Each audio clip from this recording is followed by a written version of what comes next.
Thanks to the support as a channel member, Firesoul. I've been searching online for weeks. I say online, I obviously mean on Amazon, because that's the only place I ever buy anything from. This is the closest I get to a Peterborough Sports tie. The club don't provide one themselves. The blue's wrong.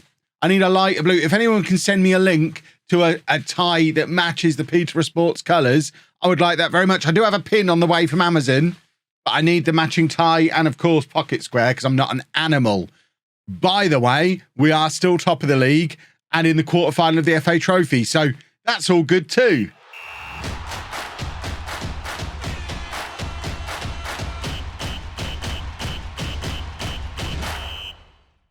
Hello and welcome to part 8 of Non-League to Legend. I'm Kevin. Coming up on today's episode, we have that FA Trophy quarter-final against Boston, who are below us in the league. It's a winnable game.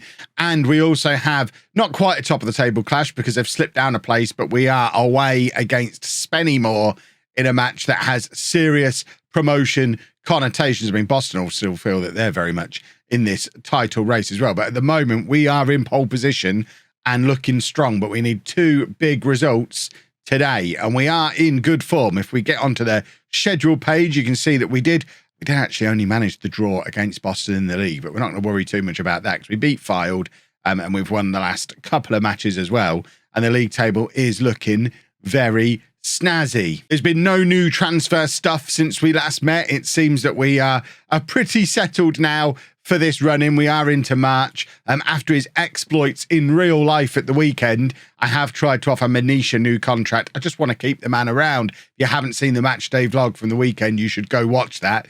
Came out on the channel last night. Manish scored. Manish is a hero.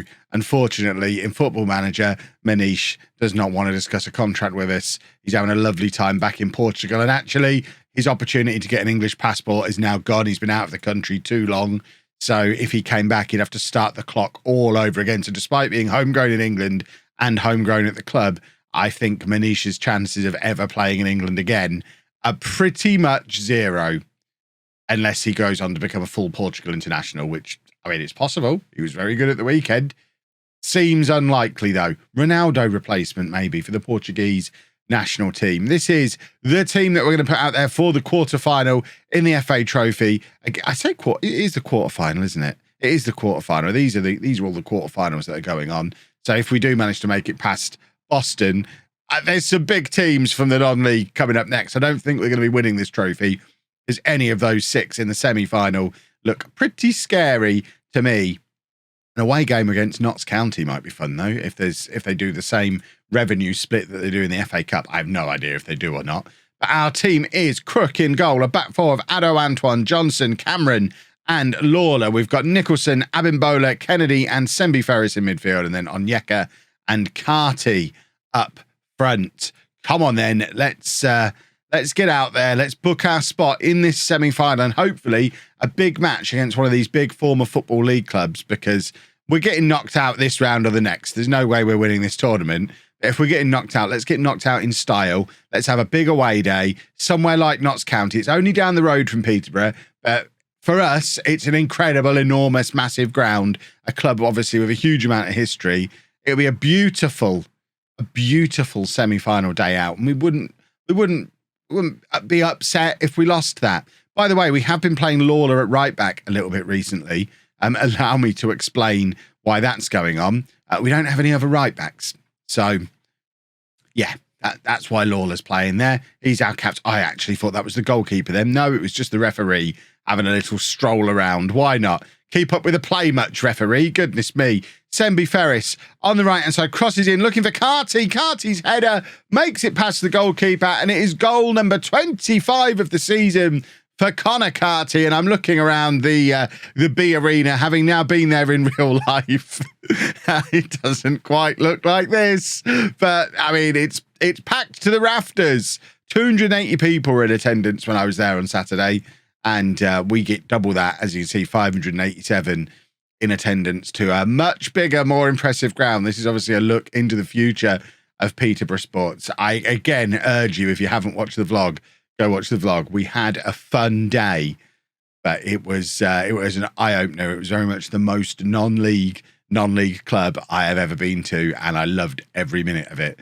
Right, it is Boston just on the stroke of half-time, trying to grab themselves an equaliser. It's the big, deep cross, but Crook is more than equal to it. Comes out, grabs it, falls to the floor, waste a little bit of time, why don't you? And then launches it forward, looking for Carty. And it's actually coming straight back at us. This has been, I mean, it was a pretty poor passage of play from us and could have very nearly led to, I would call an against run of play goal, looking at the match stats.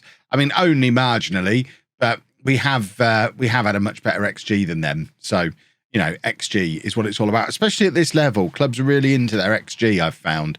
Ado Antoine with the cross into Carty again, and it hits the post. I'll tell you what, you get the ball into that 6-yard box for Connor Carty, he will test the goalkeeper. He didn't that time. He tested the integrity of the woodwork, but still, he is a danger man inside that 6-yard box, and he's shown it again there. But nothing else has happened since, and we've now got some tired legs on this pitch. Onyeka can come off. It's Gash o'clock, boys and girls. Michael Gash is coming on. I'm also going to bring on Green. And then the substitution I love to be able to make now is bringing on a centre-back, because our centre-backs do get tired. Ryan Fryatt coming on. And it's just so nice having 3 centre-backs. Yes, we only have 1 right-back and he's injured. But it is nice having 3 centre-backs now. Clearly, we're just never going to be able to have a full first-choice back 4 of players playing in their actual positions. That's the kind of luxury you get if you get promoted. So that's what we're trying to earn the next season. Green, trying to slot it through to Carty. I said if you get it anywhere near him, anywhere near the 6-yard box, he's got a chance. That was neither. It was nowhere near him, and it didn't make it towards the 6-yard box. And Boston are in here. 92 minutes on the clock, and that is heartbreaking. That is... It's completely against the run of play, and they don't deserve it, and we don't deserve it. Nobody deserves anything here. This is rubbish. It's just an aimless lump forward that our defenders just aren't really alert to, and it's such an easy finish. And I mean, it is extra time. Do we get to make an extra substitution here? Because we could probably use one. Why has everyone gone into a weird position? I think, right, we do get... It's Brown Sterling or Caton. Obviously, Brown Sterling is the one who's going to come on. It's just whether or not we bring him on for Carty, who is always worth a goal, or if we bring him on for Sembi Ferris and stick him out wide. I think we're going to bring him on for Carty and just have Gash and Carty together up top. Big man, little man, even though they're both, I think Brown Sterling is actually taller than Gash, according to the in-game attributes. But in my mind, they're definitely the other way around. Can we have a winner, please? They've gone very narrow with the diamond, which is it's one of my favourites. It's what I use a lot over on Twitch, which, by the way, I'll be live on Twitch this evening. You should come and watch. You can see me using a diamond with that other team in Peterborough. But for now, we're going to go to a 4-2-4. If they're going to pack the midfield, we're going to make our midfield smaller and try and take over the wide areas. And they've done it from a set piece. And this is not very fun at all. Boston on 107 minutes after, I mean, we were the better team for more than 90 minutes of this match, which usually is enough. But the final minute equaliser and now the extra time, presumably extra time winner, unless we've got a little piece of magic in us from somewhere. Jordan Nicholson playing over the top. Brown Sterling is in here. Has he got a little bit of magic? It's a very strange first touch, but it doesn't matter because Brown Sterling has fumbled it over the line. I don't know what's gone on there. It's just terrible control, calamitous stuff from everybody involved. And it kind of bounces off Brown Sterling into the back of the net. There's the ball forward from Nicholson. I don't even know if it was aimed for Brown Sterling initially. That was a terrible touch, but their goalkeeper, defender, everyone absolutely balls it up, including Brown Sterling, who didn't apply a proper finish himself. But either way, it's ended up in the back of the net. We're going to leave the 4-2-4 attacking on. We don't want the lottery of penalties. We want to win this in the next 2 minutes. It's an attempt at a long throw from Lawler. It's a terrible one. And we've given the ball away there through Green, I think it was, who'd come across to cover at centre-back while players were forward, and he's actually recovered quite well. And now Cameron, the centre-back, charging down the right wing, and it's Sembi Ferris. This is probably the last chance of the match. It's Michael Gash. It's Gash o'clock, everybody. 119 minutes on the clock. And the man himself, Michael Gash, with an absolute screamer. 3-2 to Peterborough Sports. There are only moments of this match remaining.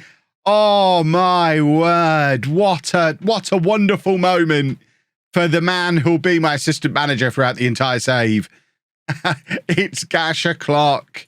All right, everyone drop back a little bit now. We just need to hold on. It is no less than we deserve. It's 3-2. It's Michael GASH, and we are in the FA Trophy semi-final. Are we going to get that dream tie against one of the former Football League clubs? Because that would be just super duper. Let's give Sembi Ferris a pat on the head. He had another fantastic game, and I don't know when the draw happens, so I guess I'll come back and show you the draw when we see the draw. Right, here we go then. It is the semi-final draw for the FA Trophy. Still in the tournament, we have Aldershot, Notts County or York. I mean, that either of them away from home would be fun. They're probably the two biggest clubs. I say probably definitely the two biggest clubs left in this. Eastleigh and, of course, us. So Notts County or York City. This is the one we want. We're getting knocked out anyway. Let's go and have a lovely away day. We are having a lovely away day. That will obviously be in tomorrow's episode. The semi-final of the FA Trophy in a big away day at the biggest ground we'll have ever played in. But for now, we need to focus back in on the National League North and on Spennymoor because Fylde have jumped above us. We need to win this Spennymoor game to go back top of the league because we don't want any playoffs. Thank you. We have a couple of tired legs for the Spennymoor game. So Nicholson drops out of the team. Green moving into the left wing position. Again, it's why we signed him. I'm just a very useful utility man on the left-hand side, can play over there. Edwin comes back in at right back after serving yet another suspension. He has, he's missed a couple of games with separate suspensions. He's afraid of playing Boston. That's clearly what it is. Doesn't like playing Boston. Forces Lawler to play right back. Not ideal. And we're going to play Caton up front with Onyeka because he's the one guy who is the freshest. So, I mean, he's literally just said he's lacking match fitness. There was method to the madness because we're playing so many matches in quick succession. Now I see he's lacking match fitness. Maybe not so much. We'll see how he gets on. We've got 3 strikers on the bench. We could always make changes there. But both us and Spennymoor will be looking at this match thinking it is a route to the top of the table and automatic promotion to the National League. We are reaching the business end of this season.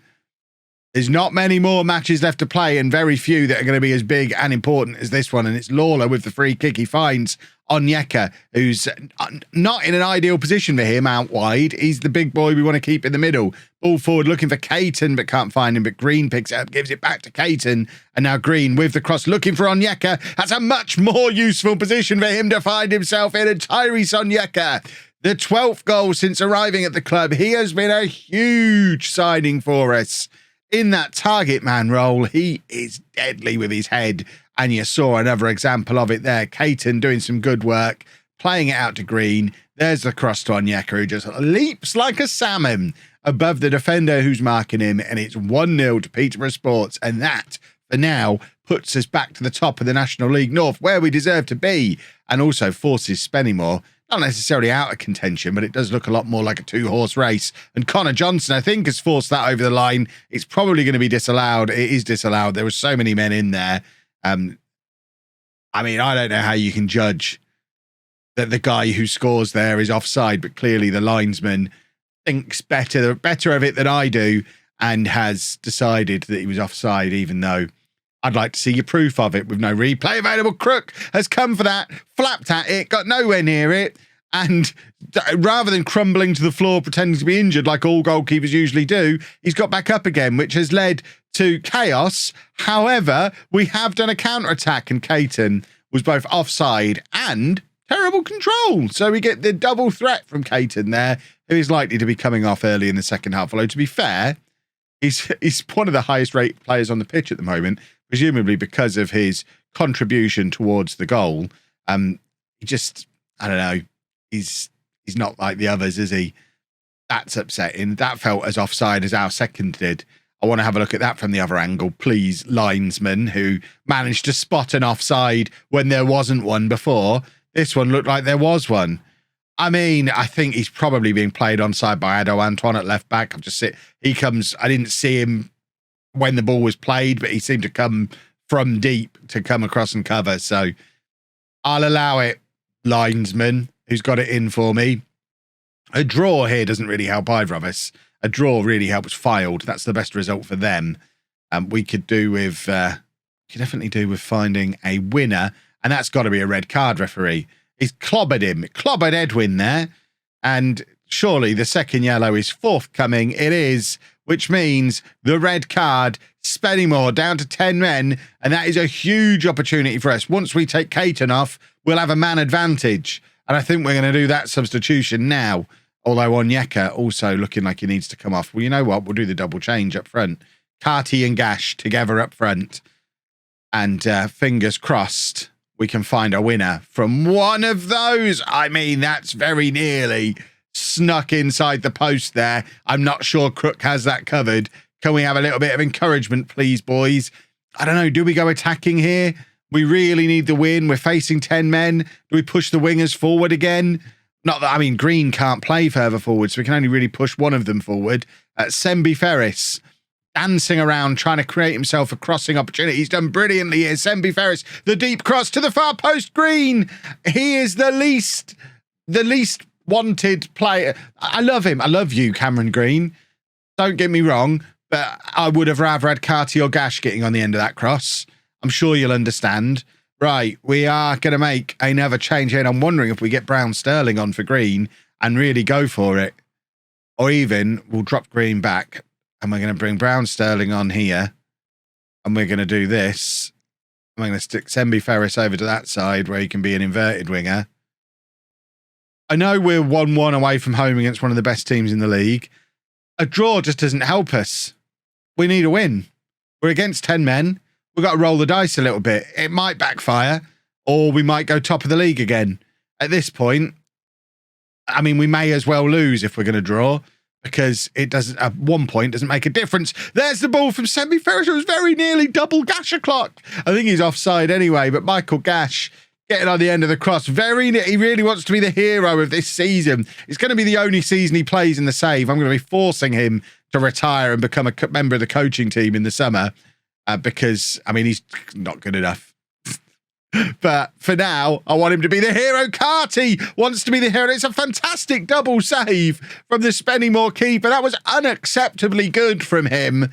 And it looks like it is going to end 1-1, despite us throwing the kitchen sink at their 10 men.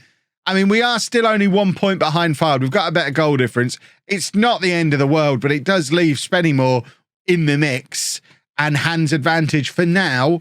Back to Fylde, who we don't play between now and the end of the season. We don't really play anybody who's in this promotion mix. So I think what we're going to be doing, we will come back. Obviously, we'll be back tomorrow. We'll do Alfreton and the second leg of the FA Trophy semi-final. I did not realise that was a two-legged affair. I wonder if it is a two-legged affair.